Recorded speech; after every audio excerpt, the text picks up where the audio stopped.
I am a huge fan of Alan Becker, so huge that I have a scrapped video that is essentially an analysis of one of his series, Animation vs Minecraft. The script is a really small part of the video and it's already 7 pages long, so, naturally, when the new Animation vs Animator episode came out, I watched it as soon as I could. The episode was amazing like always and I decided to watch more Alan content afterwards, which is when I had an idea. What if I made the Titan Ravager from episode 23 of Animation vs Minecraft? Well, first I'd need to take some measurements. The way I'd do this is by finding a shot where the Ravager is standing normally. The shot I used was from episode 23 at 8:11. Then I count the blocks to find its width. To make this easier, I used my editing software to create a piece of text that is the same length of a block in the shot. Then I'd see how many of that piece of text are needed to go from one end to another of the Titan Ravager. The result I got was 17 blocks in length. Now, using this information, I began developing what would become my Titan Ravager. This video is about the complex process of creating this thing. The first thing I did was compare the lengths of the Titan Ravager and a normal Ravager. That's when I found out that the Titan Ravager is 5.66 times larger than a normal Ravager. Then, I typed one command and that was about it. Well, I did add a bit more attributes to make the Titan Ravager a bit more real and loyal to Animation vs Minecraft. Some notable attributes I want to mention is jump strength and speed. The way I determined the Titan Ravager's jump strength is by looking at the scene from Animation vs Minecraft 28. The Titan Ravager jumps from here to about here, which is a distance of 10 blocks. The Titan Ravager barely manages to get above the last block, so I experimented until I found the right jump strength. Then I found it, 1.35. Then there's movement speed. I didn't have to look at any of the videos and it was kind of just a thing that I'd just edited myself. I originally thought that 4 would have been a fine value, but it turned out that the Ravager was actually way too fast. So I lowered it, too fast, lowered it again, too fast, and this kept going until I got down to 0.25. Also, I would have used the max health attribute instead of giving the Titan Ravager resistance 4, but the Ravager spawns at its original health before the attribute change, so it stays there. This meant I had to come up with some complicated way to give a Ravager regeneration to heal it all the way up, but I didn't want to do that, so I just gave it resistance. Now I could end the video here, but I had a funny idea. In videos like these, YouTubers usually get some people to try it out and be surprised at the cool thing. What if I did that, but instead of telling them nothing about the project, I instead just completely lied to them to catch them off guard? So I did just that. I sent out a message telling people that I wanted subjects for an experiment, then waited and searched for volunteers.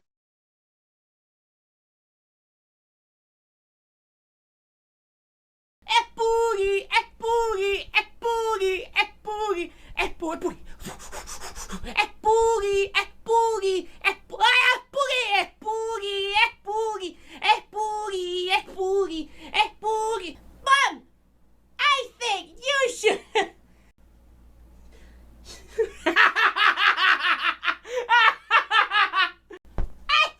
Hi, kids! No! What happened to my son? Sweet little boy. Look what happened. No! No! I'm getting bold. No! You can get a sweater! And there's beanies! Yay! And socks too! Whee! I can't wear socks. Oh no, demon!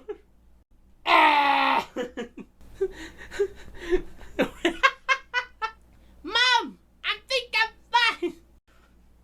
Shut the fuck up! The day is New Year's Eve and Watto1876 has released another escape room video, so I watched a bit of it and noticed that a friend of mine and fellow member of the escape room community Broken was in it. So I went into the escape room Discord server to mention it and found that people were talking about the video and how cheesable the escape room is. Well, I already cheesed one of Watto's previous escape rooms, so let's give this one a go. Also, quick side note, I have played this map like a few months ago, but I only got through the first room. Also, I will be ignoring all co-op cheeses the Ken and Broken could have done, since the escape room is meant to be single player.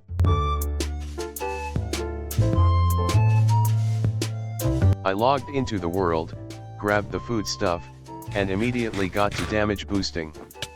After a few seconds I remembered that damage boosting is easier with lower FPS and that I don't think this escape room is held to the same standard as modern escape rooms, so I'm allowing FPS manipulation. So it took a few tries, but I made it over the ledge and reset my FPS.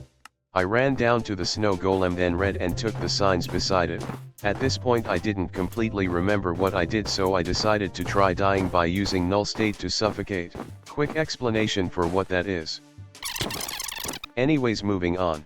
When I died and hit respawn, I spawned in what I assumed to be a dysfunctional squilly setup. I broke out of the glass box I was in and read the sign outside.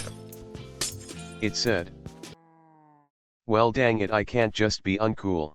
So I went into spectator mode and put myself back into the escape room. As soon as I got back I realized that I had fully missed an entire hopper in the starting section. So I gave myself hunger and damage boosted back to the starting area.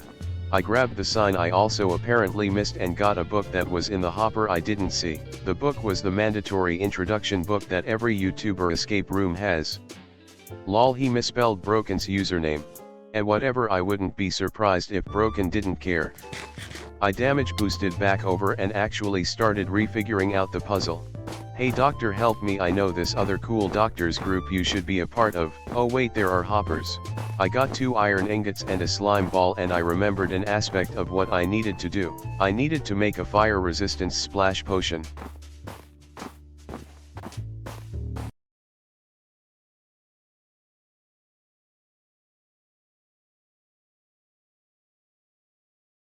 This is the Spire.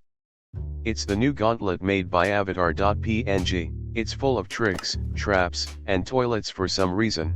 And at the very top, a very valuable item surrounded by bedrock. I am tasked with getting the item at the top, but the agency running this whole heist has the net worth of a burger off of the McDonald's dollar menu, which is about 27 cents. This means I have to do this mission without any items, and I can only use the items within the spire. Can I break into the spire and get the object? Well, this is a YouTube video, so you should expect me to I tried to mine some dirt to get blocks, but I found out that I had mining fatigue. You know what? In spite of this mining fatigue, I refuse to mine anything that isn't instantly breakable whenever I have it. With this decision I have officially turned from gamer to grandma, and I started picking up plants. Then I entered the building and came across a keycard protected door. Oh, I see what I have to do. There's gonna be a keycard around here somewhere. So, I searched for a keycard. Oh, a barrel. And there it is.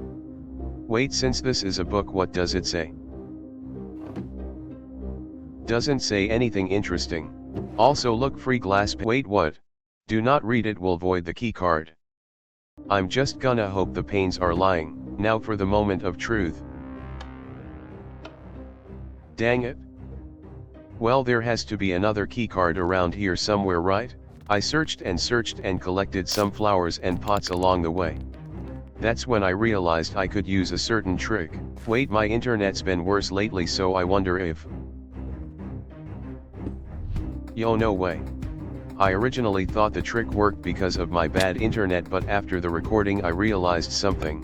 I stepped up instead of jumped. A little cool fact about the offhand glitch is that it creates a ghost block for a split second. The ghost block disappears so quickly that sometimes you can't even jump off of it, but you don't run into that problem if you step up a block. This is because jumping has a slight delay, but stepping up is instant. All that matters is that you're heading in the direction of the thing you want to step up and that you stand on the ghost block at some point, no matter how short. Using this trick, I explored the outer ring. After a bit I went up to a little tree, but there was something off about it. Wait, what is this? No way. Okay, now I just need to not screw up and read it again. Actually, could I place ghost blocks under me to... Oh crap, I did it again.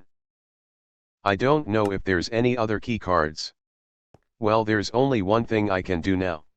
Break into the keycard door with my fist. Might as well check the shulkers. No way. Another keycard. Thank goodness, I really did not want to spend hours mining that netherite. Time to input the keycard.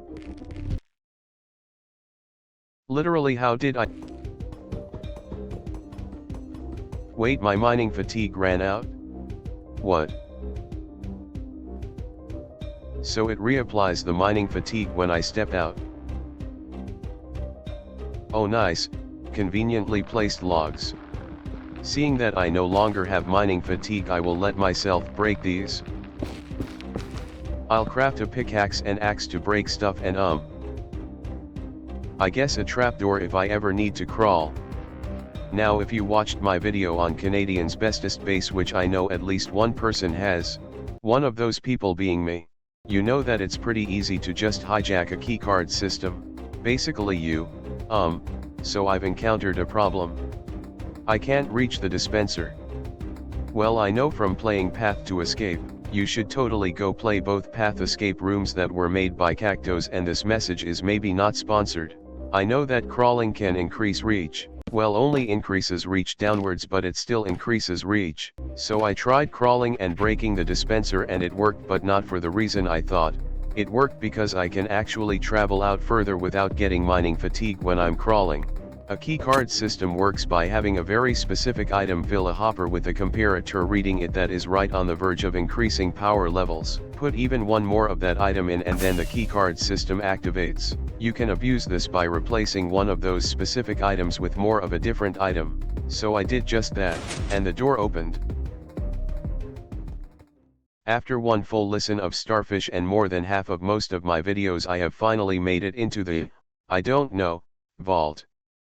After getting the keycards, I sprinted past the door before it closed. Then I swam up the water and found another keycard reader. Well, I just hijacked a keycard reader and this one should be easier. Don't fix what ain't broke, and please don't fix what is broke either, because I don't... Oh wait, what? There's TNT? I guess don't fix it if it ain't broke, or it could end up more broke along with your bones. I picked up some TNT and broke the coal block, and also definitely came across some food legitimately.